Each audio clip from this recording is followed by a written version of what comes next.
sure if you feel like the officiating, I mean, I know it's different crews. I'm not sure if you feel like it's changed from game to game, but being in this building, switching, going from last game, are you bracing for, the physicality that's allowed or the physicality you're allowed to show? Are you bracing for that to change at all? We're not going to guess. There's an element of understanding how the game's going to get called in every game.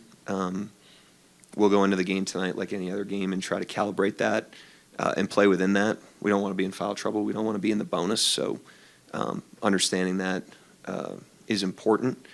I know that's been a story to this point, and teams use the media to try to gain an edge in the playoffs. But the way we're looking at it is, these are the best officials in the league. If they're influenced by that, then there's a problem. They shouldn't be working the game.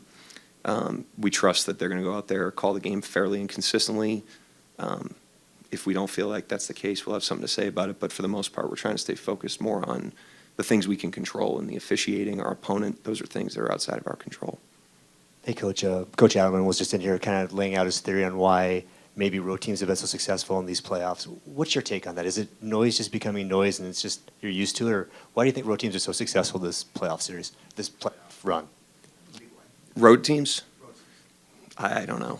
I have no idea. I'm not contesting it. I understand a lot of road teams have won, but ultimately we're just trying to stay focused on what we need to do to win the game, home or road.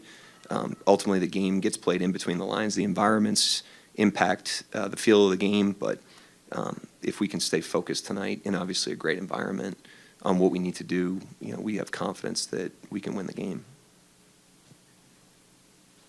Coach, obviously the defensive scheme is a collective effort, but how important has Lou been in stopping or slowing down Jamal Murray so far? I mean, Lou's important to us every night because every good team has a point of attack player on the perimeter that you have to deal with. Denver's no exception, obviously, with Murray. He's a great player, a great shot maker.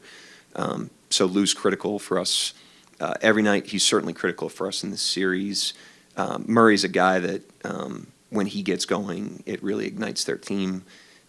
They lean on him in pressure situations. And so just like Jokic, anything we can do to just blunt that a little bit. You're not going to shut those guys down with the volume that they're coming at you with and how talented they are. But if you can just defeat one more screen, not let them gain an advantage on one more screen, contest one more shot, that stuff adds up over the course of 48 minutes in all these games. Lou's done great so far. I thought Lou was a great tone setter for us in Game 2. Mark, what are some of the keys of disrupting entry passes to the post like you guys did in Game 2? I mean, a lot of it's activity. Like I said, we don't want to pick up fouls in those situations, so showing your hands, using your feet, using speed, using activity. And then the guy on the ball is important too, applying pressure to the handler or backing off the handler, depending on who it is. But that's a huge key for this team. If you can prevent catches or extend catches, that's similar to the Murray answer. That stuff just adds up over the course of the game. And against players that are, Jokic is as potent as anybody when he gets the ball. So making him work for the ball, making him work for deep catches, preventing him from getting the ball in some plays, that stuff all adds up. If you can get 3 possessions like that in a game, that's huge. Coach, Michael Porter Jr. is clearly not 100%. He's talked about it a bunch, and he's not using it as an excuse, and his teammates are saying the same thing. But how can you attack a guy who's clearly limited in what he can do? It's not like a huge, focus area in terms of the injury.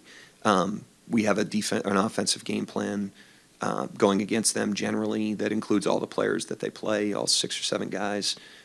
He's obviously one of them. We're aware of his strengths and weaknesses as a player. That's part of a playoff series, is understanding that. But, we're not looking at it relative to the injury. We're looking at it relative to his impact on both ends of the floor.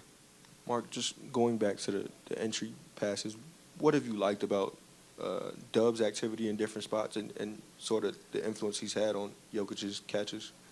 It's just he's, as usual, the versatility. He's switched on to him a couple times and able to do that. He pressures the handler at different times. You can throw him on Gordon at different times. He can switch on to Murray. There's a lot of different things he can do. I think his length and athleticism and then competitive will, is a nice blend for any defensive assignment that he has. But if you've got him on Jokic, if you got a small on Jokic, you got to lean into that stuff because he's going to be bigger. And he's got an unbelievable ability to carve out space and get the ball. He's got great hands. Mark, throughout the season, we talked about you guys seeing zone and cross matching and a few of the things that have been applied so far in the series. What have you made about maybe the work that you all did against that during the regular season, and if it's paying dividends here so far in the series? Yeah, I think one of the benefits we've had the last 2 years in the regular season is, we've played well enough to draw schemes out of our opponents that we're going to need to attack in the postseason. So last year's postseason, some of the schemes we saw were schemes we saw in the regular season. We had an understanding of those, the trade-offs, the way we want to attack them, the strengths, the weaknesses, all that. This year's no different. This team will mix in a lot of zone. This team will put Jokic. They're trying to keep Jokic near the basket. He's in the paint quite a bit. And so they'll move things around to get him down there so that he's a rim deterrent or a defensive rebounder. So they do that in a couple different ways. They've definitely shown that in the first 2 games. I would expect them to continue to do that. Anybody else for Coach? All right, thanks.